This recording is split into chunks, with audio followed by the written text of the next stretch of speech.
ಬೇಡ, ಅವನ ಬಳಿ ಹೋಗಬೇಡ. ಈ ಕ್ಷೇತ್ರದಿಂದ ಈಗಲೇ ಹೊರಟು ಆಯ್ತಪ್ಪ. ಹೋಗು ಹೋಗು. ಆಯ್ತು.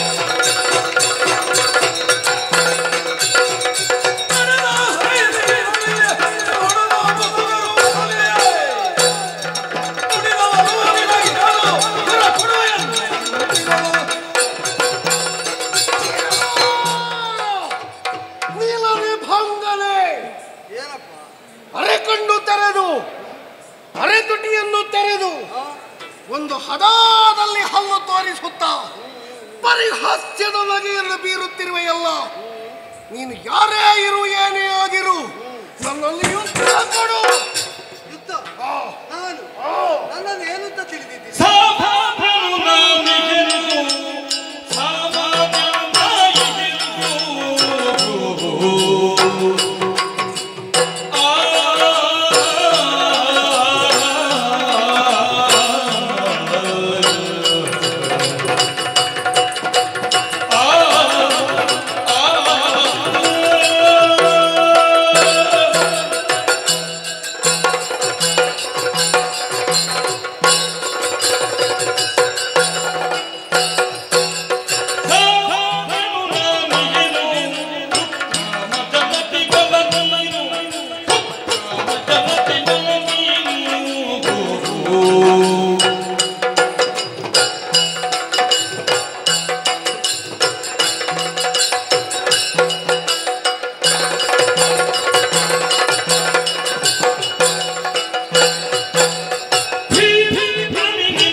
ನನ್ನನ್ನು ನೋಡಿದ್ರೆ ಒಂದು ಹೋರಾಟದ ಜನ ಅಂತ ಕಾಣ್ತದ ನಿನಗೆ? ನಿನಗೆ ಹೋರಾಟ ಮಾಡ್ಲಿಕ್ಕೆ ಮನಸ್ಸಿಲ್ಲದೆ ಇದ್ರು ಹೌದು, ಇಲ್ಲಿ ನನಗೆ ಇತ್ಯರ್ಥ ಆಗಬೇಕು ಯಾರು ಅಂತ ನೀನು ಮಾಡು. ನನ್ನಂತವರಲ್ಲಿ ಇತ್ಯರ್ಥ ಮಾಡುವುದಕ್ಕೆ ಹೊರಟ ನಿನ್ನನ್ನು ನೀನು ಏನಾಗಿದ್ಯೋ ಅದಕ್ಕಿಂತ ಭಿನ್ನವಾಗಿ ಲೋಕವೇ ಇತ್ಯರ್ಥ ಮಾಡ್ತದೆ. ಅಸಾಮಾನ್ಯನಾದವನು ಸಾಮಾನ್ಯರಲ್ಲಿ ಸಾಮಾನ್ಯನಂತಿದ್ದವನ ಜೊತೆಯಲ್ಲಿ ಕಾದಾಟ ಕೀಳಿದರೆ ಏನಾಗುತ್ತದೆ? ಏನಾಗ್ತದೆ? ನಿಜವಾಗಿ ಅವ ಏನು ಅಂತ ಅವನಿಗೆ ಗೊತ್ತಿಲ್ಲ ಅಂತ ತಿಳಿದವರು ಹೇಳ್ತಾರೆ. ಇನ್ನು ತಿಳಿಯದವರು ಏನ್ ಹೇಳ್ತಾರೆ? ನಿಜವಾಗಿ ನಾವು ತಿಳಿದಷ್ಟು ಅವ ಇಲ್ಲ, ಸಾಮಾನ್ಯರ ಜೊತೆಯಲ್ಲಿ ಅವ ಕಾದಾಡುವುದಕ್ಕೆ ತೊಡಗುತ್ತಾನೆ, ಆದ್ದರಿಂದ ಅವ ದೊಡ್ಡ ಜನ ಅಲ್ಲ ಅಂತ ಇದ್ದ ಯೋಗ್ಯತೆಯು ಹೋಗುತ್ತದೆ.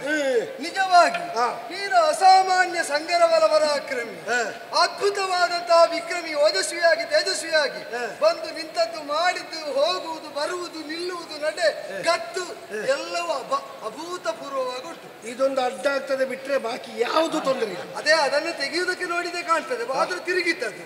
ಆದ್ದರಿಂದಲೇ ಸಿಕ್ಕಿದ್ದನ್ನು ನೋಡಿದಾಗ ಆ ಚಿತ್ತಿಲ್ಲ ಅಂತ ಖಂಡಿತ ಕಾಣ್ತದೆ. ಆದ್ದರಿಂದ ನನ್ನಷ್ಟಕ್ಕೆ ನಾನಿದ್ದೇನೆ ಬಿಟ್ರೆ ಯಾರ ಜೊತೆಯಲ್ಲೂ ಕಾದಾಟ ಮಾಡುವುದಕ್ಕೆ ನಾನಿಲ್ಲ. ಈ ನೀತಿರೇ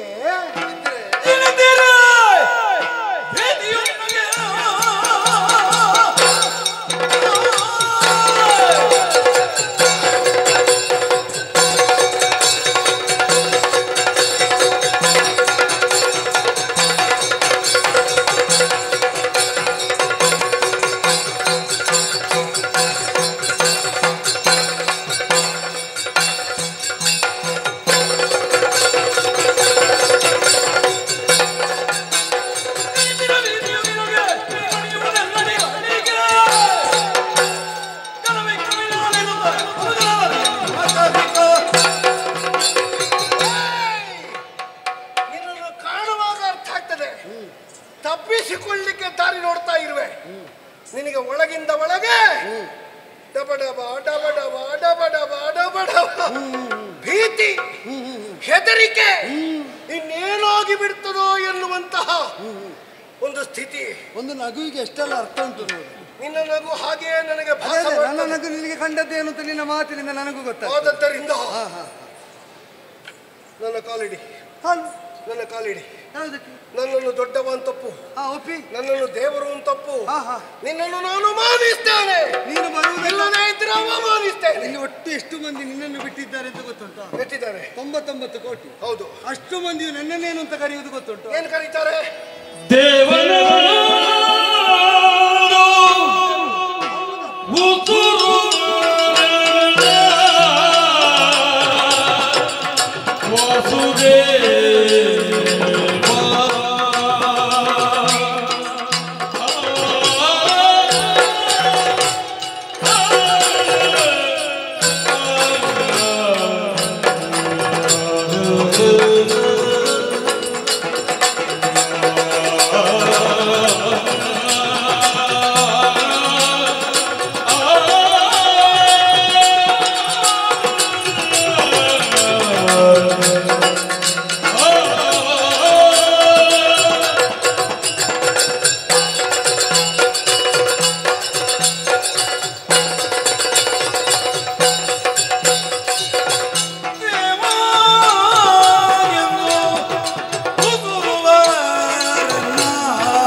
ಅವರಿಗೆಲ್ಲ ಕರೆಯುವುದಕ್ಕೆ ಅಲ್ಲ.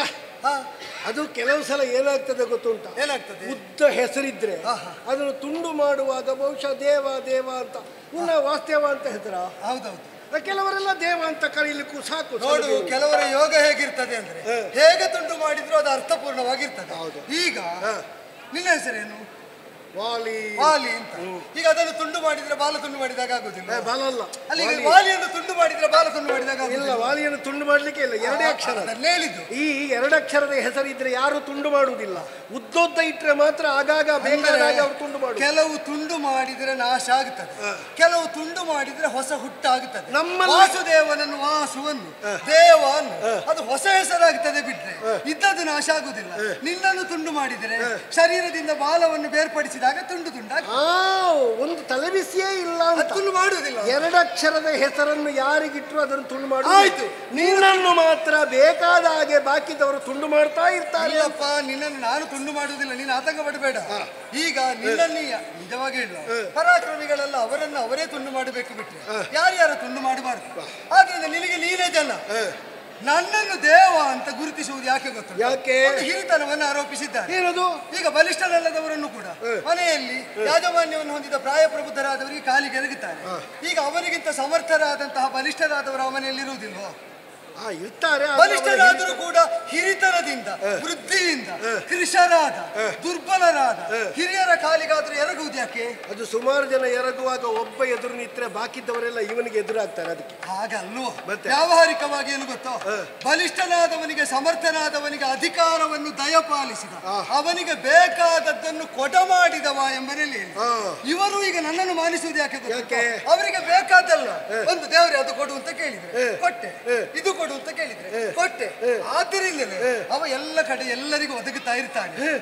ವಾಸನಾತ್ ವಾಸುದೇವಸಿ ವಾಸಿತಂತೆ ಜಗತ್ರಯ. ಮೂರು ಲೋಕದಲ್ಲಿ ಅವನನ್ನು ಯಾಚಿಸಿದವರಿಗೆ ಅವ ಕೊಡದಿರುವುದು ಏನೂ ಇಲ್ಲ.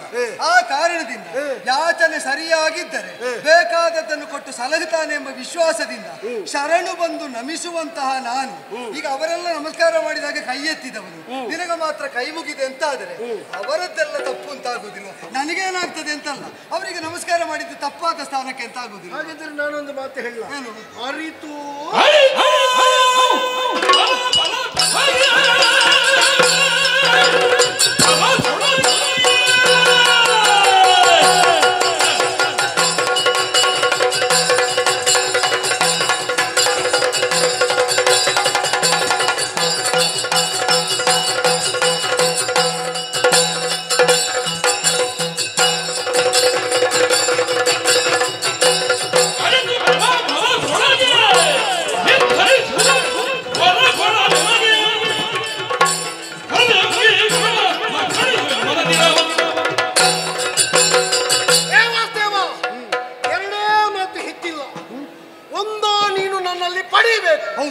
ಇಲ್ಲದೆ ಇದ್ರೆ ನನ್ನಲ್ಲಿ ಹೋರಾಟ ಕಡಿಯಾಗಬೇಕು. ಹೋರಾಟ ಇಲ್ಲ, ಅರಿತು ಬಲಗಳೊಳಗೆ ಒಂದೊಂದರಲ್ಲಿ ನೀನು ಕೇಳಬೇಕು. ಇಲ್ಲದೆ ಇದ್ರೆ ನನಗಿಂತ ಹೆಚ್ಚಿನ ಮಾತ್ರ ಯುದ್ಧದಲ್ಲಿ ಸ್ಥಾಪಿಸಬೇಕು. ಇದು ತನಕ ಕೊಡುವುದಕ್ಕೆ ಹೊರಟವರು ನನ್ನನ್ನು ಬಿಟ್ಟು ನಾನು ಹೇಳುವುದು ಕೊಟ್ಟದ್ದರಿಂದ ಕಳ್ಕೊಳ್ತೇವೆ ಅಂತ ಎಂಬ ಭಾವದಲ್ಲಿದ್ದದ್ದು. ಕಳೆದುಕೊಳ್ಳುವ ಭೀತಿ ಇಲ್ಲದೆ ನಾನು ಬೇಡಿದವರಿಗೆ ಬೇಕಾದನ್ನು ಕೊಡ್ತಾ ಬಂದೆ. ಈಗ ನನಗೆ ಸರಿಸಮಾನಾಗಿ ನಿಲ್ಲುವುದಕ್ಕೆ ಕೊಟ್ಟರು ನಾ ಕಳ್ಕೊಳ್ಳುವುದಿಲ್ಲ ಎಂಬ ಅದಮ್ಯಾತ್ಮ ವಿಶ್ವಾಸದಿಂದ ಬೇಕಾದ್ದು ಕೇಳುತ್ತ ನೀ ಹೇಳಿದೆಯೋ ಇಲ್ವೋ? ಹೋರಾಟ ನಿನ್ನಲ್ಲಿ ಇಲ್ಲವೇ ಇಲ್ಲ. ನಿನ್ನಲ್ಲಿ ನನಗೆ ಬೇಕು ಬೇಡ, ಬೇಡಲು ಬೇಡ. ಆ ಕಾರಣದಿಂದ ನಾನು ನೀನು ಕೊಟ್ಟದ್ದರಿಂದ ಕಳೆದುಕೊಳ್ಳುವುದಿಲ್ಲ ಎಂಬ ವಿಶ್ವಾಸದಲ್ಲಿ ಕೊಡುವುದಕ್ಕೆ ಹೊರಟದ್ದಾದರೆ ಕೇಳಿದ್ರೇನು ಅಂತ ಯೋಚಿಸುವುದಾದರೆ ನಮಗೆ ಬೇಕಾದ್ದೆಲ್ಲ ಕೊಟ್ಟ ಇವೊಂದು ಕೇಳಲಿಕ್ಕೆ ಹೊರಟದ್ದು ಯಾರಲ್ಲಿ ಅಂದರೆ ಕೇಳಿದ ಮೇಲೆ ಕೊಡದವನಲ್ಲಿ ಅಂತ ಇವರೆಲ್ಲ ಪರಿಹಾಸ ಮಾಡುವ ಹಾಗಾಗ್ತದ ಅಂತ ಒಂದು ಆತಂಕ ಉಂಟು. ಈಗ ಅವರೆಲ್ಲ ಹಾಗೆ ಹೇಳ್ತಾರೆ ಅಂತ ನಿನ್ಗೆ ಯಾರು ಹೇಳಿದ್ದು? ಅಲ್ಲ, ಸಾಮಾನ್ಯವಾಗಿ ಉನ್ನತ ಸ್ತರದಲ್ಲಿ ಇದ್ದವರು ಆದರ್ಶ ಅಂತ ಅಂಗೀಕೃತರಾಗುವರು. ಅವರು ಸ್ವಲ್ಪ ಚ್ಯುತಿ ಹೊಂದಿದ್ರು ಸಾಕು, ಪರಿಹಾಸ ಮಾಡುವುದಕ್ಕೆ ವಿಮರ್ಶೆ ಮಾಡುವುದಕ್ಕೆ ಮಂದಿಗಳು ಸರದಿಯಲ್ಲಿ ನಿಲ್ತಾರೆ, ಗೊತ್ತುಂಟು ನಿನಗೆ? ಆದ್ದರಿಂದಲೇ ಅವರು ನಾನು ಕೇಳಿ ನೀನು ಕೊಡುವುದಿಲ್ಲ ಅಂತ ಹೇಳಿದ್ರೆ ನನ್ನನ್ನೇ ಪರಿಹಾಸ ಮಾಡುವ ಸ್ಥಿತಿಗಿಂತ ನಾ ಕೇಳದಿರುವುದು ಒಳ್ಳೇದು. ಕೇಳಿದವನ ಆಶಾವಸ್ತುವಿನ ಮೇಲೆ ಬಲ ಪ್ರಯೋಗ ಇಲ್ಲ, ಆಶಿಸಿದವರ ಆಶಾವಸ್ತುವನ್ನು ಕೊಡುವ ಉದಾರ ದಾನಿ ಅಲ್ಲ. ಈಗ ಹಾಗಾದ್ರೆ ಮೊದಲಿಗೆ ಬೇಕಾದದ್ದನ್ನು ಕೊಡುವ ಮೊದಲು ಕೊಡುವುದಕ್ಕೆ ಪೂರ್ವದಲ್ಲಿ ನನಗೆ ಬೇಕಾದ್ದೇನು ಗೊತ್ತಾ? ಭರವಸೆ, ನಂಬುಗೆ, ವಿಶ್ವಾಸ. ನಿನ್ನ ಕೊಡುಗೆಗೆ ಒಂದು ಶ್ವಾಸ ತುಂಬುವುದಕ್ಕೆ ವಿಶ್ವಾಸಪ್ರದವಾದ ಕರ್ಮದಲ್ಲಿ ನಿನ್ನನ್ನು ನೀ ತೊಡಗಬೇಕು. ಅದು ನಮಗೆ ಬೇಕಾದಷ್ಟು ಉಂಟು. ಯಾವುದು? ಬೇರೆಯವರು ಕೇಳಿದ್ರೆ ಅವರಿಗೆ ಬೇಕಾದಷ್ಟು ಕೊಡಬಲ್ಲದಷ್ಟು. ನಿನ್ನ ಶ್ವಾಸ ಬೇರೆಯವರಿಗೆ ಕೊಡ್ತೇನೆ. ಶ್ವಾಸ ಅಲ್ವಾ, ಮತ್ತೆ ವಿಶ್ವಾಸ. ವಿಶ್ವಾಸ ಎಲ್ಲ ತುಂಡು ಮಾಡುವುದು.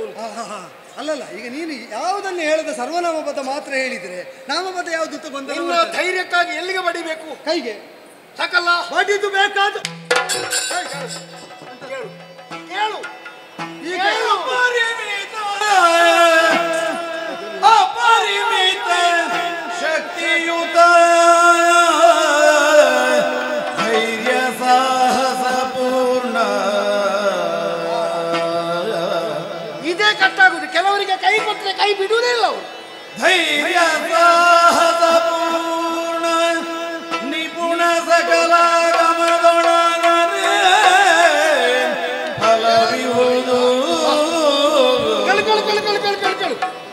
ಚಪಲ ನಿನ್ನಯ ಕುಲ ಸ್ವಭಾವ ಸಿದ್ಧ ಚಪಲ ನಿನ್ನಯ ಕುಲ ಸ್ವಭಾವ ಸಿದ್ಧ ಇದೆಂಬುದರಿವಾಯ್ತು ಭಾಷೆಯಿಂದ ಒಟ್ಟು ಬಿಟ್ಟಿಯಲ್ಲ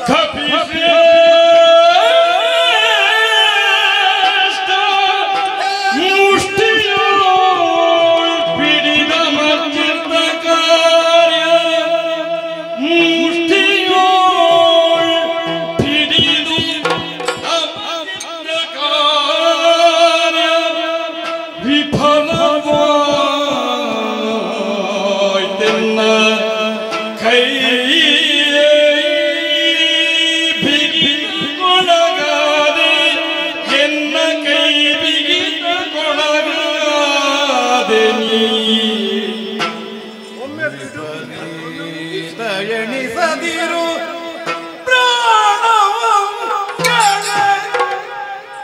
ನಿನ್ನಯ ಪ್ರಾಣವಂ ಕೇಳಿ ಇದಕ್ಕೆ ನಿಮ್ಮೆ ಎನ್ನುತ್ತ ಹರಿ ನುಡಿದ ನಗುತ್ತ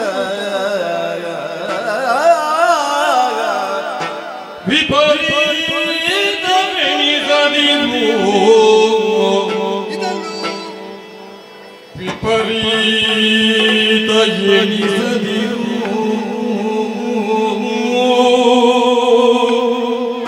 ಪ್ರಾಣವು ಕೇಳಿದಕ್ಕೆ ಏನೆಂಬೆ ಏನೆಂಬೆ ಏನೆಂಬೆ ಏನಲೆಂದನು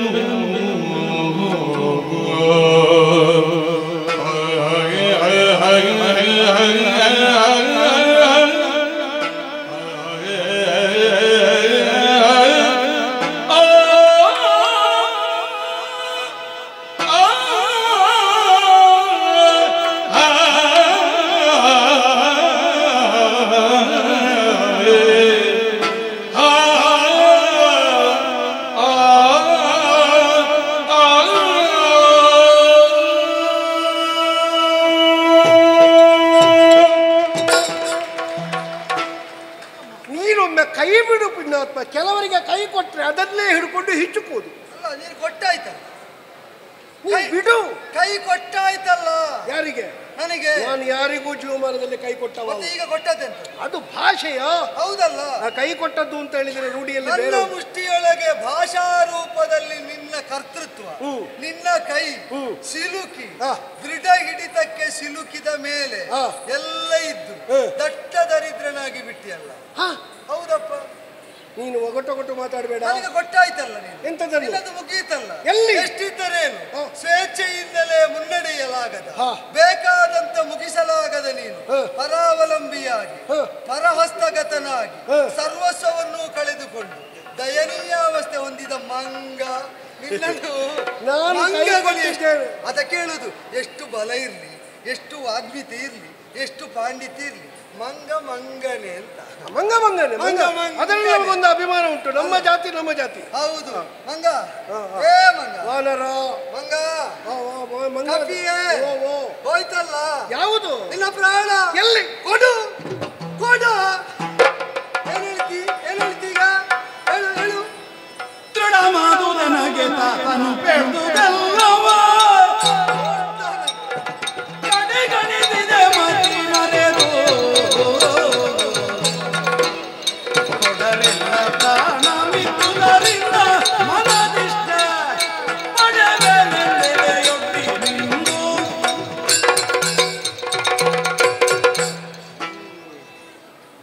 ಇವ ನಗು ನಿಲ್ಲಿಸಿ ಕೊನೆಯ ಶಬ್ದ ಕೇಳಿದ್ದು ನನ್ನ ಪ್ರಾಣ ಕೊಡಬೇಕು ಅಂತ. ನನ್ನ ಅಪ್ಪ ಹೇಳಿದ್ದಾರೆ, ಅವನೇ ಎದುರೊಂದು ಹೋಗಬೇಡ ಮಗ, ಯಾರಲ್ಲಿ ವ್ಯವಹಾರ ಆದರೂ ಆದೀತು. ಅವನಿಗೆ ಬೇಡ ಅಂತ ಇದ್ರೆ ಯಾರನ್ನೂ ಬದುಕಲಿಕ್ಕೆ ಬಿಡ್ಲಿಕ್ಕಿಲ್ಲ. ಆಯ್ತಲ್ಲ ಆಯ್ತಲ್ಲ, ಆಗ್ಲಿ ಆಗ್ಲಿ. ಹೀಗೆ ಆಗಬೇಕು ಅಂತ ಇದ್ರೆ ಮತ್ತೆ ಹೇಗಾಗುವುದಕ್ಕೆ ಸಾಧ್ಯ? ಆಗಲಿ ಆಗಲಿ. ಹೌದು, ನನ್ನ ಪ್ರಾಣವನ್ನು ಹೇಗೆ ತಗೊಳ್ತೀಯೋ ಹಾಗೆ ತಗೋ. ತಲೆ ಕಡಿತೀಯಾ, ಎದೆ ಬಗೀತೀಯಾ, ಮೆಚ್ಚಿ ಮೆಚ್ಚಿದೆ. ನೀನೀಗ ಕೊಡುವುದೇ ಹೌದಲ್ಲ? ಕೊಡುವುದೇ. ನನಗೆ ಒಪ್ಪಿಸಿ ಬಿಟ್ಟೆ ಅಲ್ಲ? ಹೌದು. ಪ್ರಾಣ ಬಿಟ್ಟೆ ಅಲ್ಲ? ಈಗ ನಿನ್ನ ಪ್ರಾಣ ಎಲ್ಲಿ ಉಂಟು? ನನ್ನ ಕೈಯಲ್ಲಿ ಉಂಟು. ನನ್ನ ಕೈಯಲ್ಲಿ. ನೀ ಮಾತಿನ ಮೂಲಕ ಕೈ ತಟ್ಟಿ ಹೇಳಿದ್ದ. ಈಗ ನಿನ್ನ ಪ್ರಾಣ ನನ್ನ ಕೈಯಲ್ಲಿ ಉಂಟು. ನಿನ್ನ ಸ್ವಾಧೀನ ಉಂಟು. ನನ್ನ ಸ್ವಾಧೀನ. ನಿನ್ನ ಕೈಯಲ್ಲಿ ಬೇಕಾದ್ರೆ ಇರ್ಲಿ, ಬೇರೆ ಕಡೆಯಲ್ಲಿ ಬೇಕಾದ್ರೂ ಇರ್ಲಿ. ನಿನ್ನ ಸ್ವಾಧೀನ. ನಾ ಬೇಕಾದಂತದನ್ನು ಬಳಸಬಹುದು, ಪಡೆಯಬಹುದು, ತೆಗೆಯಬಹುದು. ಆದ್ರೆ ಈಗ ಬೇಡ. ಮತ್ತೆ ಈಗ ನನ್ನದು ನಿನ್ನಲ್ಲಿ ನ್ಯಾಸವಾಗಿರ್ಲಿ. ಅದು ನನ್ನದೀಗ. ನಿನ್ನಲ್ಲಿರುವುದು ನಾನು ನ್ಯಾಸವಾಗಿಟ್ಟದ್ದರಿಂದ ನಿನ್ನ ಬದುಕು ಕೊನೆಗಾಣಿಸುವುದಕ್ಕಲ್ಲ, ನೇರ್ಪುಗೊಳಿಸುವುದಕ್ಕಾಗಿ ಪಡೆದೆ. ನಿನಗೆ ಬದುಕು ಸಾಕೆನಿಸಿದಾಗ ನಿನ್ನಲ್ಲಿ ಪೂರ್ವ ಶೋಚನೆ ಕೊಡದೆ, ಎದುರಲ್ಲಿ ಕಾಣದೆ ನಾನದನ್ನು ಪಡೆಯಬಲ್ಲೆ. ಯಾವತ್ತಿದ್ದರೂ ಬಿಡುವುದಕ್ಕಿರುವ ನಾ ಬಿಟ್ಟುಕೊಟ್ಟ ಪ್ರಾಣ ಅಂತ ಎಚ್ಚರವನ್ನು ಇಟ್ಟುಕೊಂಡು ಬದುಕಬಹುದಾದಷ್ಟು ಕಾಲ ನೀ ಬದುಕಬಹುದು. ಇದಕ್ಕಿಂತ ನನ್ನ ಜೀವ ತೆಗಿಬೋದಿತ್ತು ನಿನಗೆ. ಈಗ ಅದನ್ನು ಏನು ಮಾಡಬೇಕಿತ್ತು ಅಂತ ನೀನು ಹೇಳಲಿಕ್ಕಿಲ್ಲ. ಯಾಕೆಂದ್ರೆ ಅದು ನನ್ನದಲ್ವ. ಈಗ ಅದನ್ನು ಬೇಕಾದಂತೆ ವಿನಿಯೋಗಿಸುವ ಪರಮಾಧಿಕಾರ ನನ್ನದು. ಕೆಲವರೆಲ್ಲ ಹೇಳ್ತಾರೆ ಕೊಟ್ಟು ಮುಗಿಸುವ ಅಥಾರಿಟಿ ಅಲ್ವ. ಕೆಲವರೆಲ್ಲ ಹೇಳ್ತಾರೆ ಏನಿಲ್ಲದಿದ್ರು ಒಂದು ಸ್ವಂತ ಮನೆ ಬೇಕು ಅಂತ. ಹೌದೌದು. ಈ ಬಾಡಿಗೆ ಮನೆ ಆದ್ರೆ ಕಷ್ಟ ಆಗುದು. ಯಾವಾಗ ಎಬ್ಬಿಸ್ತಾರೆ ಅಂತ ಹೇಳಲಿಕ್ಕೆ ಸಾಧ್ಯ ಇಲ್ಲ. ಇದು ಹಾಗಾಯ್ತಲ್ಲ. ಬಾಡಿಗೆಯ ಮನೆಯೊಳಗೆ ನಿನ್ನ ಜೀವವನ್ನು ಇಟ್ಟುಕೊಂಡು ಯಾವಾಗ ಎಬ್ಬಿಸ್ತಿ ಅಂತ ಗೊತ್ತಿಲ್ಲ ನನಗೆ. ಯಾರೋ ತಿಳಿದವರು ಹೇಳಿದ್ದು ಹೇಳಿಯೋ. ಹೇಗೆ? ಯಾತ್ರಿಕರು ನೀವು ದಿವ್ಯ ಕ್ಷೇತ್ರ ವಾಲೋಕ ನೇಮದಿಂದಲ್ಲಿ ಇರಲಿಕ್ಕೆ ಎಡೆಯುಂಟು. ರಾತ್ರಿ ಹೊತ್ತಾಯಿತು ಹೊರಡೇನೆ, ಹೊರಟವನೇ ಶ್ರೇಷ್ಠನಾಗುತ್ತಾನೆ, ಪ್ರಿಯ ನೆನೆಸ್ತಾನೆ. ಇದು ಹೇಳಿದ್ದು ಸರ್ವಜ್ಞತ್ವವನ್ನು ಹೊಂದಿದವರು ಅಂತ ತಿಳಿದು, ಅವರು ಆಡಿದ್ದು ಬದುಕಿನ ತಥ್ಯವನ್ನು ಅಂತ ಮಾನಿಸಿ ನೇಮದಿಂದ ಇರ್ತೀಯೋ ಇರಲಿಕ್ಕೆ ಎಡೆಯುಂಟಲ್ಲಿ. ಹೋಗು. ನನಗೆ ಒಂದು ಅರ್ಥ ಆಯ್ತು. ಇದಕ್ಕಿಂತ ಮೊದಲು ಯಾರ ಮೇಲೆ ಬೇಕಾದರೂ ಬೀಳ್ತಿದ್ದೆ, ನಾನು ಏರಿ ಹೋಗ್ತಿದ್ದೆ. ಆದರೆ ಇನ್ನು ನನ್ನದಲ್ಲದೇ ಇರುವ ನನ್ನ ಒಳಗಿನ ಪ್ರಾಣ ಎಲ್ಲಿಯೂ ನಾನೆಣಿಸಿದಂತೆ ಏರಿ ಹೋಗುವುದಕ್ಕಾಗುವುದಿಲ್ಲ. ಆಯ್ತು, ಬೇಕಾದಾಗ ಪಡೀತೇನೆ, ಪ್ರಾರ್ಥಿಸ್ತೇನೆ. ಏನಂತ? ತುಂಬಾ ತಡ ಮಾಡಬೇಡ. ಯಾವುದಕ್ಕೆ? ಬೇಗ ತಕ್ಕೋ ಅಂತ ಅಲ್ಲ, ನಾನು ನಿನ್ನಲ್ಲಿ ಸೂಚಿಸ್ತೇನೆ. ಬೇಗ ಹೋಗುವ ಕೆಲಸ ಮಾಡಬೇಡ. ಆಯುಷಿದ್ದಷ್ಟು